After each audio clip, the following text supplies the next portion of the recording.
आप रामायण के सभी पात्रों से जरूर वाकिफ होंगे, लेकिन क्या आप इस महाकाव्य में निभाए गए उन सभी पात्रों को जानते हैं जिन्होंने महाभारत में भी अपनी महत्वपूर्ण भूमिका निभाई? चलिए, आज हम आपको उन्हीं पौराणिक पात्रों का परिचय कराते हैं।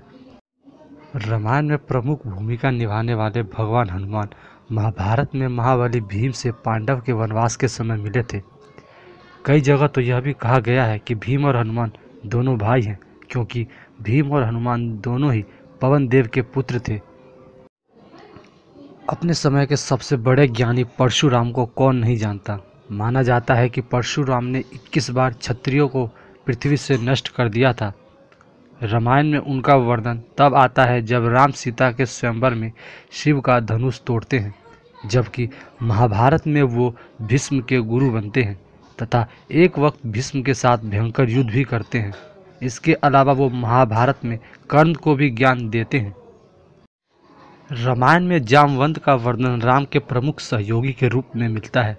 जामवंत ही राम सेतु के निर्माण में प्रमुख भूमिका निभाते हैं, जबकि महाभारत में जामवंत भगवान श्री कृष्ण के साथ युद्ध करते हैं तथा यह पता पड़ने पर कि वो एक विष्णु अवतार हैं, अपनी बेटी जामवंती का विवाह श्री कृष्ण के साथ कर देते हैं।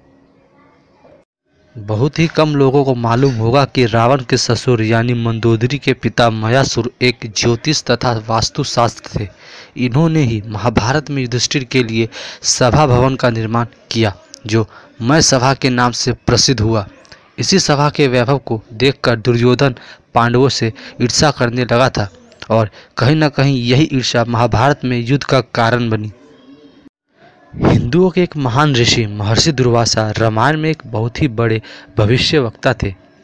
इन्होंने ही रघुवंश के भविष्य संबंधित बहुत सारी बातें राजा दशरथ को बताई थी। वहीं दूसरी तरफ महाभारत में भी पांडव के निर्वासन के समय महर्षि दुर्वासा द्रौपदी की परीक्षा लेने के लिए अपने 10,000 शिष्यों के साथ उनकी कुटिया में पहुँचे थे।